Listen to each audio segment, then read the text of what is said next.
disappointed that former President George W. Bush wouldn't tell Jimmy Kimmel what he knows about space aliens or even just paint a picture of one. A scientist has come up with descriptions of what creatures on red dwarf planet should look like and commissioned an artist to paint them in 3D.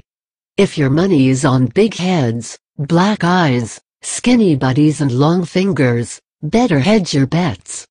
Dr. Brian Chu of the School of Biological Sciences at Flinders University in Australia believes planets orbiting red dwarfs, which make up 75% of the known stars, in the so-called Goldilocks or temperate zones will have the best chance for sustaining life forms. However, the conditions will be harsh compared to Earth and the creatures won't be humanoid. Dr. Chu sees the aliens most resembling Earth amphibians and turtles. His design starts with a back shell to protect the creature from the sun's heat and radioactive rays, which may not have a thick atmosphere to block them. However, the skin that's exposed would most likely be transparent or translucent in order to be able to absorb as much light as possible from the narrow bandwidth generated by a red dwarf. That strong sun may keep plant life from getting too large or tall, so the mouth of the creature would be on its underside, close to food sources.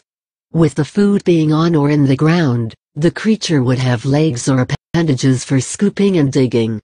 Staying low to the ground would also protect the creature from the other dangerous weather condition, wind. Since the creatures won't necessarily be born ready to deal with these harsh conditions, Dr. Chu sees them starting out in the scarce water locations near melting glaciers. There they could remain cool, fed and protected until their shells and legs were ready for land life. The wild tail and fins from the amphibious larva stage might remain in some form in the adults. Chu also has some ideas on alien plant life on red dwarf planets. He sees some resembling a cactus or other succulent plants in order to store water. Others would resemble mushrooms in order to live protected underground. With little chance for birds or flying insects like bees, he sees dispersal being dependent on the wind, necessitating seeds having some sort of propelling mechanism.